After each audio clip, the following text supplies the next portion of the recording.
Today, we have some reviews on the Hagrid fetus and medieval equipment, as well as a passion for beer and gaming alike. This is, of course, Top 5 Underrated YouTubers, Season 2, Episode 4. Remember that form you could all submit to from Season 1? Well, yeah, it's ready and waiting in the description for Season 2. New and improved, of course. Don't forget the bell on my channel either, so you never miss an episode of Underrated YouTubers. Number 5.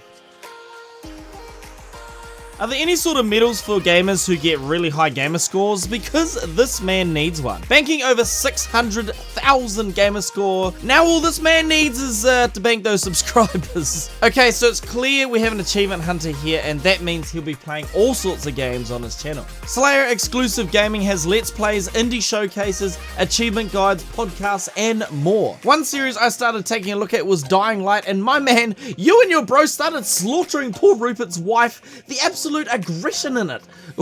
Well, actually, your bro did all the slaughtering. When you watch an achievement hunter play, they can be very precise with their gameplay and looking through all the secrets, etc. That's why when you watch Slayer play, you can tell he's either played the game before and knows exactly what he's doing for his achievement, or is thoroughly checking through a new game he's playing for anything possible that will unlock, that next gamer score. Slayer is also gaming on the next gen console, so there will be plenty of new games that come out, no doubtably will end up on his channel. So regardless of how oversaturated you guys think gaming can be on YouTube at the moment, as I always say, it's about the content creator, not always about the games they're playing. On that note, Slayer has only 114 subscribers at the time of this Underrated YouTubers episode, so it would be great to see some people jump into Slayer's world of achievement hunting and help him find the next one. Looking like you came straight out of Skyrim, bro. Unlock that. Unlock that. Actually, you know what? I'm gonna use my hands for this one. You got it.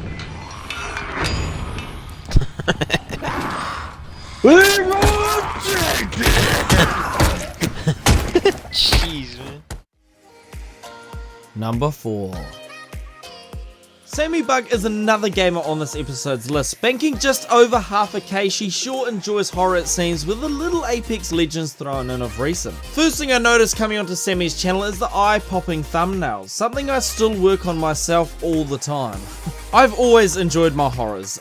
Okay, yes, I know, I cannot base this series off what I like. I swear it's not just the horror she's playing, it's also about how Sammy presents herself with a fresh intro and a high quality gameplay, as well as of course her bubbly, soft-hearted personality. She always looks like she's a little bit on edge when playing these horrors, and the jump scares are priceless whenever they happen. Oh, Sammy, I see you play Phasmophobia. If you ever need someone to jump in, I've been looking for a group to play with, so yeah, hit me up. Okay, sorry about that. I see Sammy also puts out jump scare compilations, so there may be inspiration from Markiplier there. Would be interesting to know who Sammy looks up to and who got her starting on YouTube. Anyway, as always guys, show your support and head on over to Sammybug. Hi Bug, Sammybug here and welcome back to my channel, or if you're new here, welcome! So I'm taking a little step back from the horror for a couple of games, maybe, we'll see.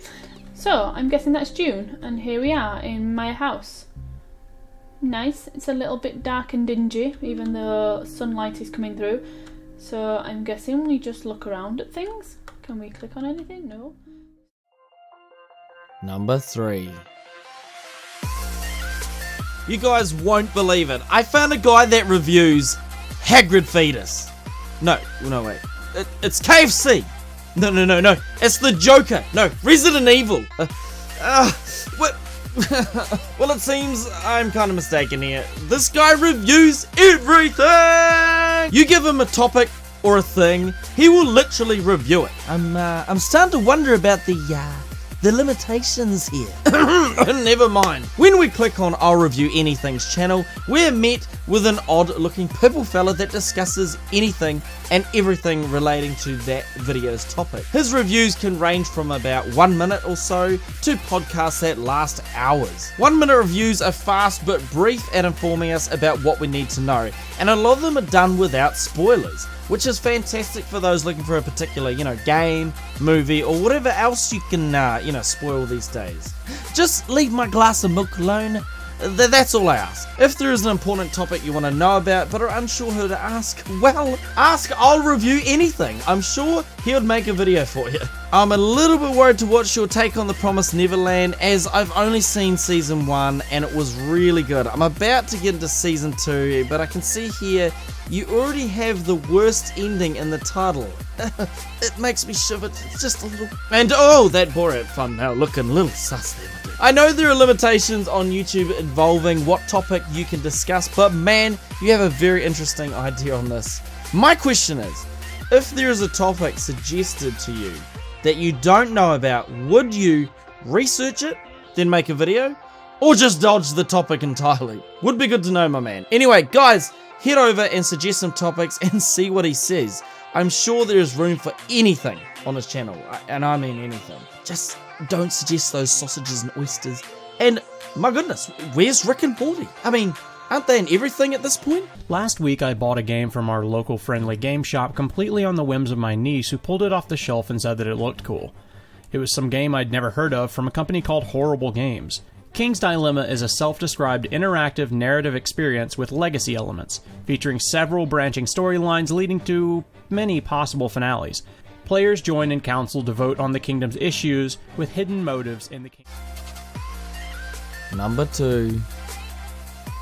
And we have another underrated all about beer channel. Portly gentleman moved to Northern Carolina in his early 20s, where he explored the local brewery scene and developed his passions from there. And it's really interesting to know he can mix up one hell of a bourbon, so it's not just the beer knowledge he's got going, people. Portly's goal is to eventually own a brewery, so it's fantastic to see him starting out on a YouTube channel to share his knowledge of the beer world and potentially build a customer base. Portly goes through brewing to the point, looking at electric homebrew systems to yeast experiments and fermenters. Portly also has a lot of how-to videos for beginners wanting to start out in the brewery scene, as well as videos for the expert brewer showing the different parts and accessories you can buy to improve your homebrew gear. Portly recently did a 3,000 sub giveaway and he's already at 4,500 subs since this video, so this guy is definitely doing something right. Anyway, back to the giveaway. Portly gave one of his lucky subs a Brew Tools Hop Drop kit, which can be worth quite a bit. So he definitely looks out for his subscribers by giving back. If you're into your beers, or maybe you are not but are looking at getting into brewing, be sure to sip your way over to Portly Gentleman's channel and watch through the hundreds of videos he has educating you on how to begin and keep it all going. Seriously, everything is at your fingertips on his channel, and you don't need to go anywhere else. Keep the beers flowing, Portly. Seriously. Welcome back to my channel, Port Gentleman. It's great to have you with me. In today's video, I'm going to go over my top, 5 or 9 kind of summer brewing tips to kind of beat the heat. I'm a big boy. I sweat a lot where I live. Our temperatures do get hot. It's not very humid typically, but it does get warm. So today's video is all about some tips that I want to share to help you beat. Number 1. Welcome everybody to Matt's Great Haul. We have never had anyone like Matt on Underrated YouTubers before, so showing off his channel on this episode is unique for all of us to see. If you've ever been interested in medieval swords, shields, armor, or even castles, well, my man is here to help you out. He will teach you how to protect your swords and gear with proper care. He also teaches you how to look at swords properly when buying, rather than just grabbing the first thing you see, which could be budget and break easily. Matt also creates some of the swords he showcases, which is an impressive skill to have for sure. Remember the zombie apocalypse, people? Yeah, you need the skill. Anywho, the channel isn't all focused on swords as I mentioned before. Matt looks at armor, Viking drinking, shields, axes. If it's had a history in medieval, you'll find it on his channel. I need to tune into Matt's channel actually myself, because I have a sneaky little interest in medieval, and yes people, I have swords that could benefit from Matt's knowledge. Matt also reviews products surrounding the medieval era, like with the English longbow, where he describes as best he can his experience with the product and his thoughts on it, even if he's a novice in that area. I think Matt has a really awesome and unique channel surrounding what he is passionate about. We need more smaller channels, like this. They have such a unique way about them and get you just a little excited when you stumble upon them. Again, amazing skills and ideas you're bringing to the YouTube community, Matt. keep this all up for sure. Hey, how's it going today, guys? I've got a new thing to show you. I got a traditional longbow made by Graven, and I've wanted to get one of these for a while now, especially because I need some longbows for the production that I've mentioned before. I am shooting a dramatic series called The Way of Glory, so I need some traditional longbows. This is the very first one I picked up. Now, my background in archery is extremely limited. In fact, the last time I was ever shown how to shoot a bow was probably over 20 years ago, maybe at a church camp. We went to a summer church camp, and we're up to the 4th episode. It has been a little slow as my focus shifts video-wise, but I will keep the series going as long as you guys enjoy it. Do not worry about that. Comment your favorite today as always, and remember to submit anyone and everyone to the forms below, because you never know. Whoever you submit may just be on it in the coming episodes. This has been Omega. Of course, I'm out.